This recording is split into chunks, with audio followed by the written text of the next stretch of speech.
When talking about mutual funds, you would have had these various terms like this is an open-ended, this is close-ended fund, this is passive, this is active. So in today's video, I'm going to simplify the classification of mutual funds for you.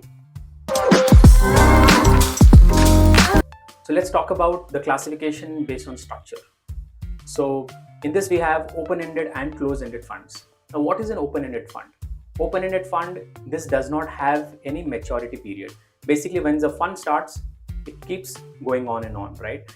And on a day-to-day basis, it keeps receiving investments. So as an investor, we can invest in this open-ended fund whenever we would need, right? And the fund manager on a day-to-day basis, whenever he receives these funds, on a day-to-day basis, he would, based on the funds that he has received, he keeps improvising on his strategies, how to invest and get more returns for these funds. Now, what are closed-ended funds? In closed-ended funds, this usually comes as a new fund offer. NFO, it is also called as NFO, and this has a specific period, right, when it opens up, and after that it closes. So basically the fund manager has a amount, right, a capital sort of what he has in mind, and once he achieves that, then he will close the fund. It has a duration, and so here the fund manager wants the complete amount, right? And once he has that money, based on that, he would plan his investments. Now, what are interval funds? So interval funds are just like a closed-ended funds, but they open up at a specific period. So time and again, when the fund manager says that, okay, I have deployed all the funds that I need, right? Now let me open this for subscription. And again, the investors can go and invest at again a specific period. So again, they would have that funds, and based on that, they would make the strategies and invest. Next is investment based on objectives. So here we have equity, debt, hybrid. So now let's understand what is the equity fund. Here all the investments are invested in the equity or stocks. The aim here is to grow your money based on the growth of companies that they invest, right? And also appreciate the capital as well. The vision is mostly long term, and equity funds, the fund manager will only invest majority of the money in the stock market. Now, what are debt funds?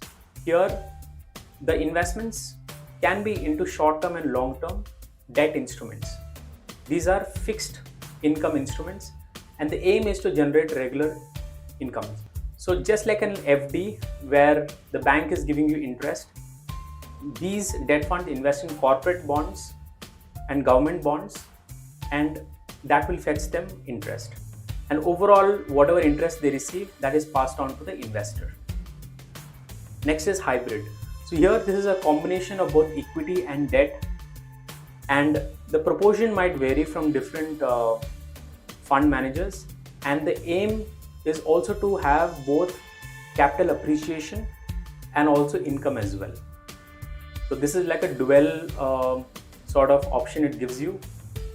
Equity and debt is what you can get, the mixed flavor here. Next is classification based on investment style. So under this we have passive and active. Now what is passive? So passive, here the fund manager doesn't do much of research. So what he does is he just picks an index, for example Nifty 50 or Sensex, right? So Nifty 50, there are the top 50 companies of India based on market capital. So he just replicate the index.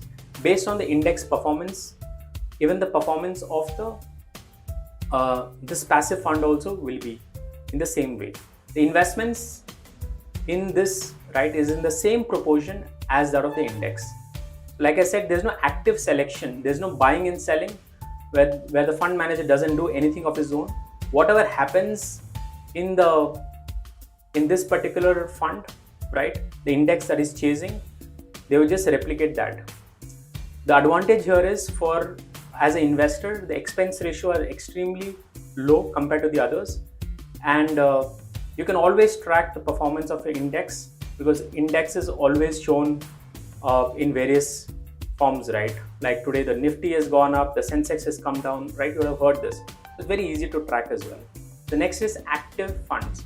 Active funds is where you're giving your funds to an investor. He has his own strategies, his own investment style, and based on his own experience and his expert team, they would take a call and invest in various options.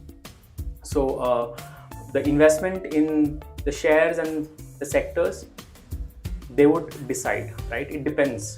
So actively managed funds, they have their own strategy in terms of where to invest, and the performance also differs, right? But here the only drawback is that you are paying the fund manager's fees, right? Compared to the index funds or the passive funds, the active funds, the expense ratio will be higher. That's it. Thank you for watching. If you found this video helpful, please give a thumbs up and subscribe to my channel. And let me know in comments if you need any topic for me to simplify for you. So until next time, take care and happy simplifying.